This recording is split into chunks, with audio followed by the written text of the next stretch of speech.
I'm just gonna apologize in advance on this video is probably gonna be long. I'm not a pro at self-tanner. I don't know everything about self-tanner. All the things that I'm gonna tell you about this self-tanner, like whole routine, I didn't come up with it.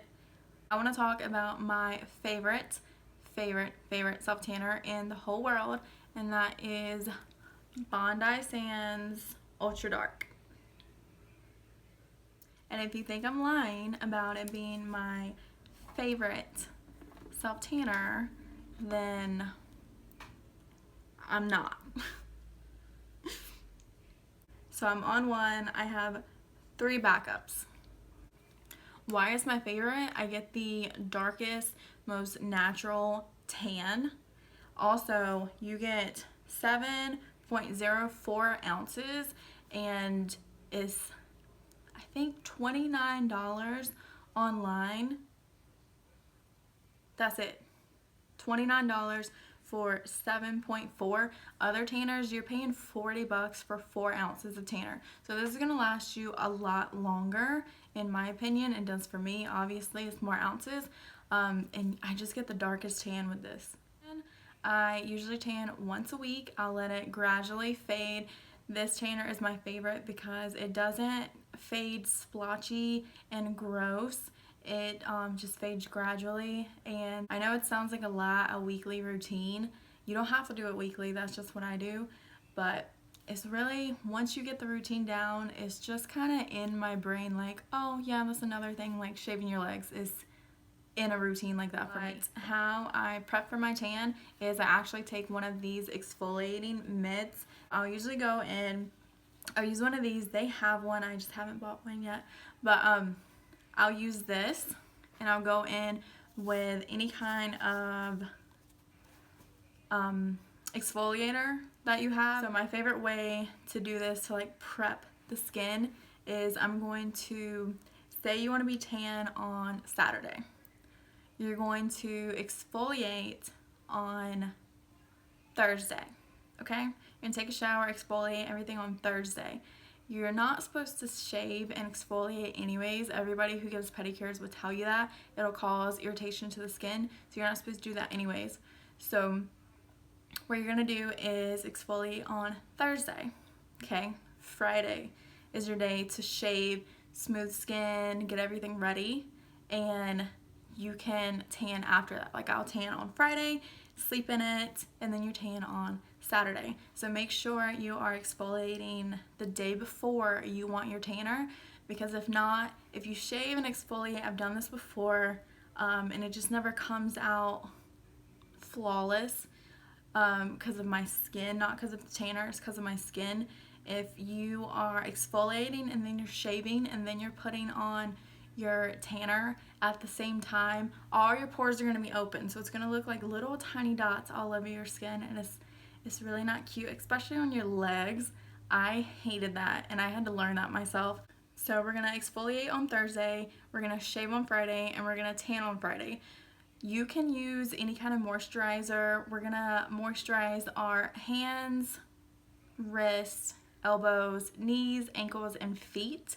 You can use any kind of moisturizer you want, but I found the best that makes everything not look dirty and orange. Like I know you've seen people with self-tanned hands, you know what that looks like. The way that I get that I think works better for me is, it's almost out, but it's this Neutrogena Body Oil. So this I'm going to put on like 5 to 10 minutes before my actual self-tanner, because those are the more dry areas, so you want them to soak in. That's where you get the patches, because it's going to cling to any dry skin and it's going to look gross. It just does. That's how it looks. So I'm going to put this on maybe 5 to 10 minutes before and just let it sit.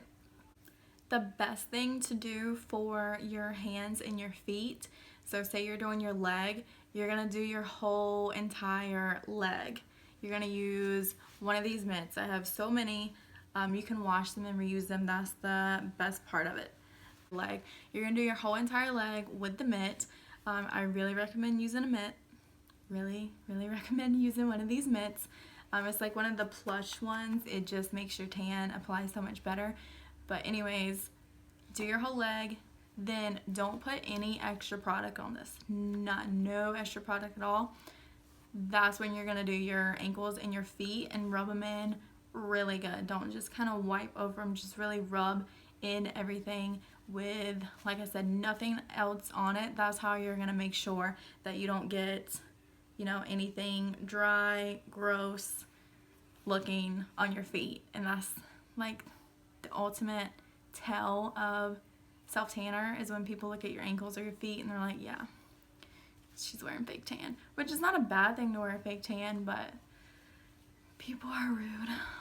So this is me, natural skin color. This is what I am, very, very pale.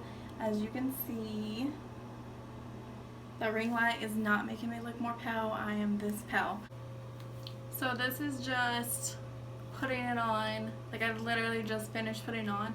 You can already see such a difference between my face and my chest. My favorite way to put it on my chest is with this big oversized, it's supposed to be a contour brush from e.l.f., but it's better for self-tanning the neck. So this is my arm.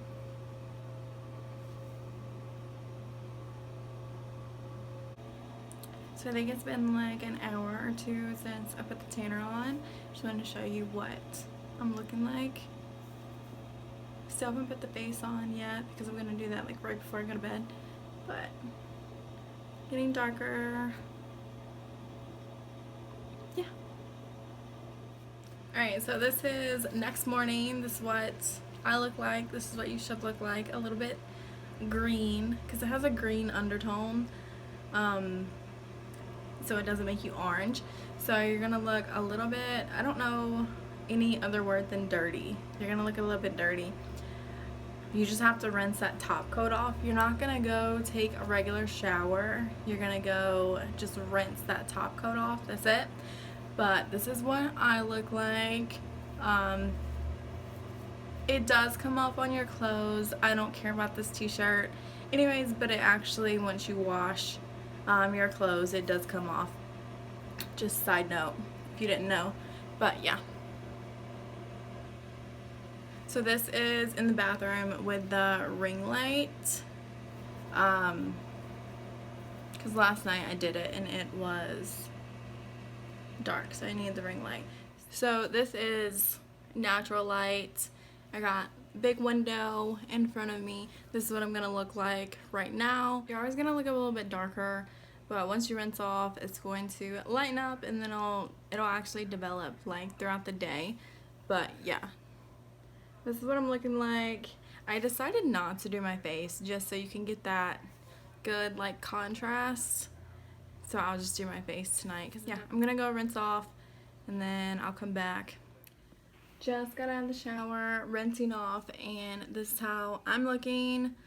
A little less dirty looking, but it's not as dark. Like I said, it's gonna develop throughout the day, but you can definitely still see a difference between my chest and my face. And here is the difference between my arm. I'm about to film this whole video right now, just showing you like this is how I look. This is in front of ring light. In the bathroom again, I'm just trying to give you everything the same. But yeah, this is what I'm looking like right before I filmed the whole video. I think, I don't know, it's been a couple hours since I rinsed it off, and as you can tell, it just keeps getting darker. Hopefully you can tell because it is. This is, like I was in here earlier, natural light in front of I got two big windows. So this is natural light, and this is how we're looking. So I'm gonna go film this video because I'm super excited about it. Bye.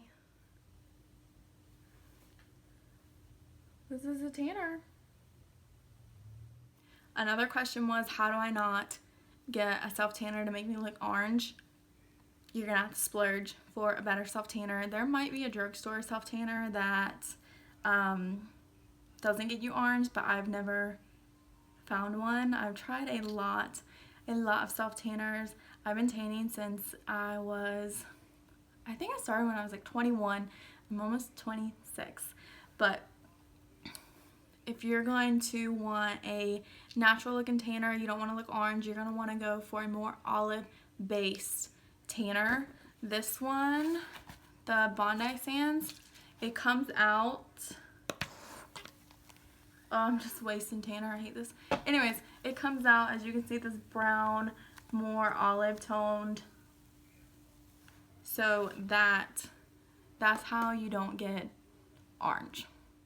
My favorite thing to apply my self tanner on like my neck, chest, this area, I really like using this e.l.f. It's called the contour brush, but it's really big, so I don't know how the hell people contour with this. But this is my favorite to use on my neck. It really like gets in there, gets around and busts it out, so you don't have any streaking. Don't forget your ears, like behind your ears, because if that's missing, then that looks a little bit crazy. That's my favorite to use on my neck. My favorite time to put self tanner on is like right before bed. I sleep in it because it wants you to get at least 8 hours. The longer you leave it on, the tanner you're going to be anyways. So if you just put it on before bed and sleep in it, I would really recommend getting like a brown blanket or black blanket, sheets, that whole thing. I mean, it will come off in the wash, but if you don't want to like upset your boyfriend, girlfriend, husband, wife, whatever, I'd recommend getting that. If you're going to sleep in it, or if you're going throughout the day and wearing it, it doesn't matter. I really recommend wearing loose clothing. The tighter you are, it's just going to rub off, and you don't want it to rub off while it's activating, whatever, there's the word. You don't want it to rub off then, because that's how it's going to stay. So you want to I'll just wear like big sweatpants or shorts or something and a really big t-shirt. That's the best thing that I can say to wear. Preferably black if you don't want it on anything. I've just accepted it. I don't care if I get self tanner on something. I don't care anymore. So the key to keeping your tan is to, when you're going to wake up, you're going to rinse it off. And this is not the time to wash your hair or anything. You've already washed, the night before. You're not going to use any kind of soaps or anything on your body. You're literally going to walk in the shower, rinse that top layer off. It's going to be, if you use this kind, it's going to be green in the bottom of the shower, but whatever, it goes down the drain. But do not wash anything off. The tan will stop activating, and you just won't get that dark tan that you've been working for, doing all these steps for. So all you're going to do is rinse that night. Of course, you can shower like normal, but I just really recommend when you step in the shower, just rinse. This is not the time to wash your hair. You don't want to wash your hair anyways. Get some dry shampoo. My favorite part about mousse tanners are, because they have, I guess some sprays have it in there too, the tan guard. I don't know. I just use like a foam in the mitt because it's so much easier. It's less messy. You don't get it on the floor, on the walls. You just get it where you put it. And that's my favorite because you can see exactly where you put the tanner, so you don't miss anything. I know a lot of people are like, I can't self tan because I'll miss a spot. No, with this, like as soon as you put it on, as you saw in those clips, that's where it is. Like, it's not just hiding anywhere.